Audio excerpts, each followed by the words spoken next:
Alright, so I thought I had recorded digging all this earlier, but the audio quality didn't come out all that good, and then there's an issue with the memory card. So all of the digging that I ended up doing out here ended up not being usable footage. As you can see here, my buddy here, Dozer, is helping make sure that there's no beetles or lizards in the trenches or other little critters. He's been going back and forth between his little kiddie pool to keep cool and making sure that there's nothing out here. You can see we have a little wash area here. He likes to sit out on the edge and make sure there's no birds or rabbits that are going to surprise us. So that's what he feels his job is all day. Anyway, getting back to what we're doing over here. So I used to use 10 to come through and dig out alongside this footer, and then use my m62 to basically pull the blocking down. You can see here one of the sections, a block that's still left, and then we had about 2 more courses down underneath that we needed to pop out to get this out. So before, you can kind of see those 2 sections over there in the distance. There was metal fencing in between columns of block, and there's a nice thick footer as well. That's about 18 inches wide and about 1 foot deep that I'm going to try to get out if I can, just because I don't like leaving that big of an obstruction in here. This trench as well will become a trench I will use for the water to go from the house over here on the side, come across over here, and then down and over to the shop in the background. I'm still unfortunately waiting for permits to be approved on the shop. I had some modifications that needed to be done. Nothing major, just a few different size and dimensions that need to be changed, but they wouldn't allow me to do strap and shear inspection until those revisions were made. So they were supposed to be done a week ago, but as of right now I haven't gotten those back, so hopefully we get that soon. So if we come over here, you can see where I've come in. Now kind of what my plan is I've come through and cut through the footer with a demo hammer.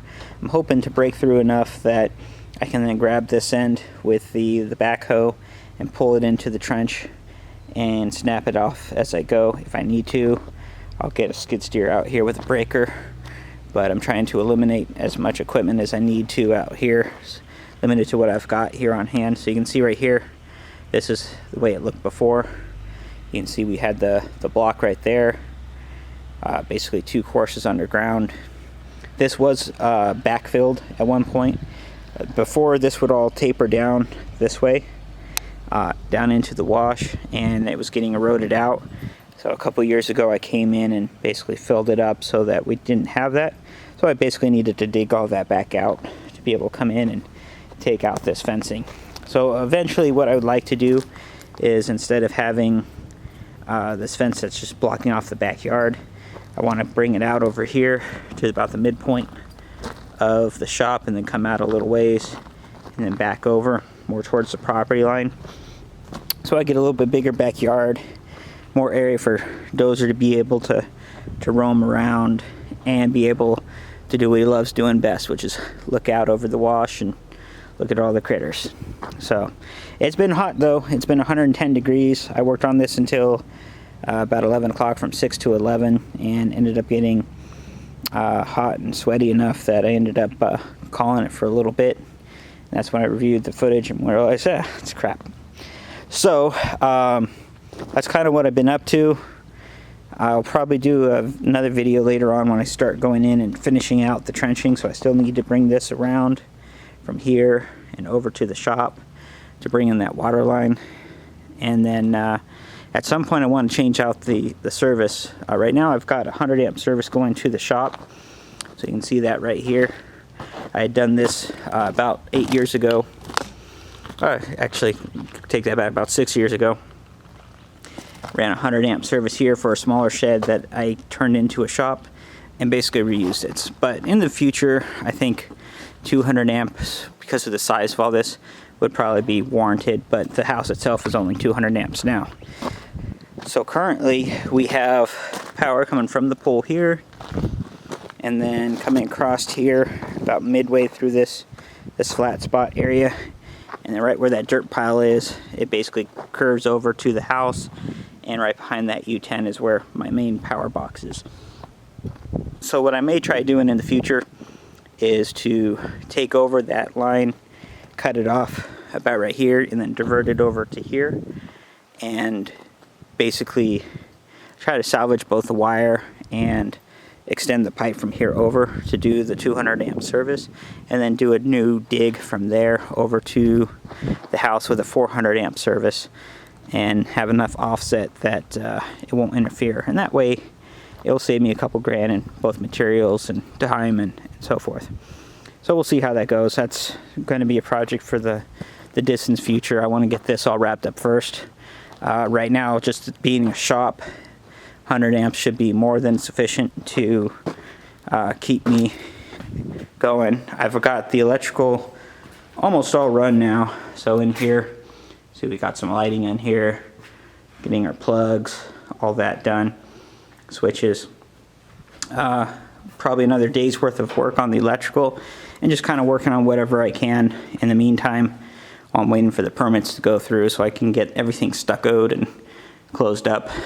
You can see some areas we've had some barn owls that have been coming through and kind of roosting up here at night, which I don't mind too much, other than they've been kind of pooping everywhere because they're keeping the mice down. And one of the main reasons I built this was to protect the vehicles and equipment from the mice coming in and causing damage.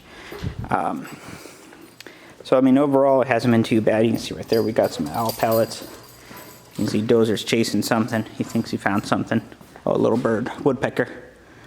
So yeah, all the critters have been kind of utilizing this space as well.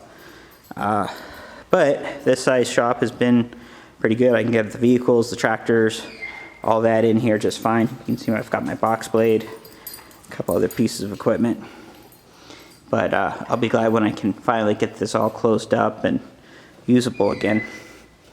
You can see what a big hunter he is. He likes going around chasing the birds and little critters. Come on, buddy. Nice thing too is I've got a GPS collar on him, so if he gets too far I can call him back or know exactly where he is. But for the last several months since I've been outside working on all this, he's been out with me. He's gotten a lot better about staying around the house, and when he does chase after something, if I call him, he'll come back right away. So before, that was a little bit harder, and he wasn't as responsive. So I'm glad he's getting a lot better about that, and it allows him to come out here and join in all the fun as well. So over here you can see the U10. This isn't getting anywhere near as deep as what it's able to do, but what I like is you can see the height. You know, it's just small enough that I can get underneath the tree without having to trim the branches. The m62 is way bigger. You can see right there where I'm having to kind of dig out some of the area and fill in the trench after I dug it to get the m62 in here to do some of the work. Now before, when I had the shop, I also had water, and see, here's the old water line. I actually just did a stub out here and then a hose, garden hose, over to here because at the time I didn't have equipment, and I ended up having somebody just come out with a trencher and trench from here all the way over between the trees and over to there. So that worked for the few years that we had it, but it was always a temporary solution. And once we get this all done, I'll have a 1-inch line that'll come right off the water feed here and be more permanent. Plus I'll have a couple hose spigots on the back of the property, so if we have any fire pits or burns or anything like that, we'll have water throughout the property without having to run hundreds of feet of hose. So you can see right here we have several hundred feet of hose that we end up using anytime we need to do anything. So it'd be nice to kind of eliminate that and reduce it down to a more manageable level. So right here you can also see in the trench the the difference between the layers of dirt. So the top layer is the dirt that got brought in, and then the undisturbed soils below that. So that kind of gives you an idea of how far we've had to go down. You can see my buddy there making sure there's nothing in there. Huh? You get anything? You find it? Did you find it? Huh?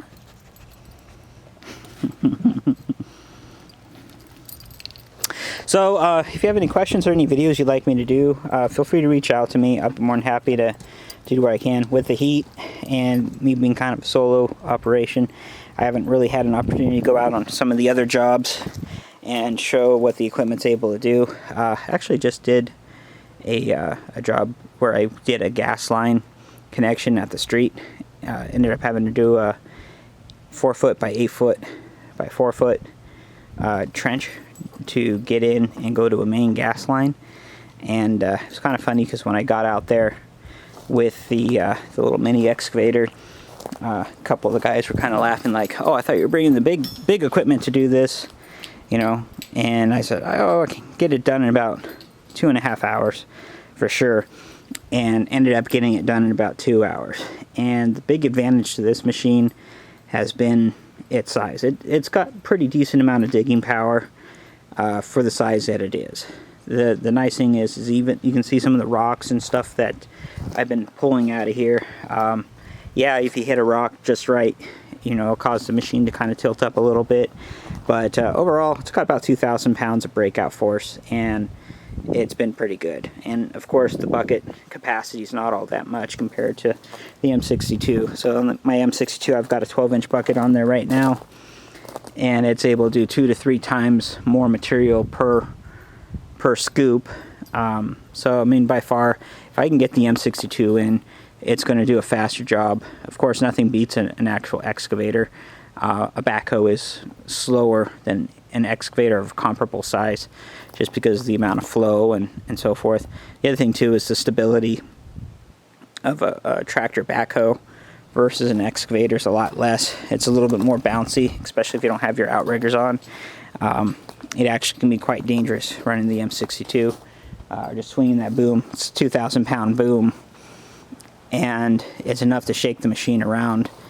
Definitely keeps you on guard. Even I've got the tires loaded with water right now.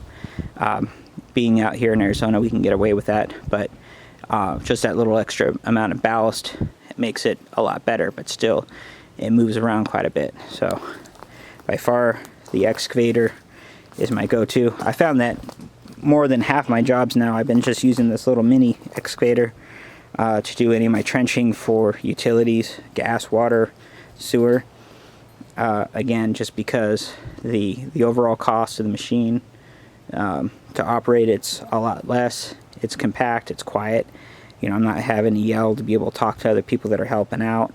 And it's been a pretty good machine. I've got I think about 50 hours on it so far, and it's been a good little machine. I really don't have any complaints. I mean, always bigger, stronger is always better when you have the opportunity to, but when we're talking about tight spaces, it's better than breaking out the hand shovel.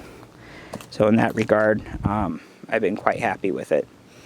Again, if you have any questions, any comments, any videos, feel free to reach out, subscribe. It would definitely help out. I'd like to try to get this channel bigger, get some editing and so forth to do a little bit better overview of some of these projects to where I can make it a little bit better to digest.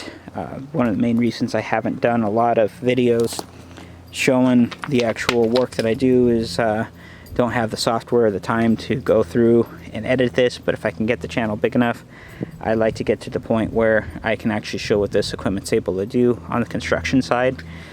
There's plenty of other channels that show tractors out of the Midwest doing farm type activities, and I'd like to kind of make a channel showing the construction side of things of what this equipment's able to do and go from there. So thanks again, have a good day.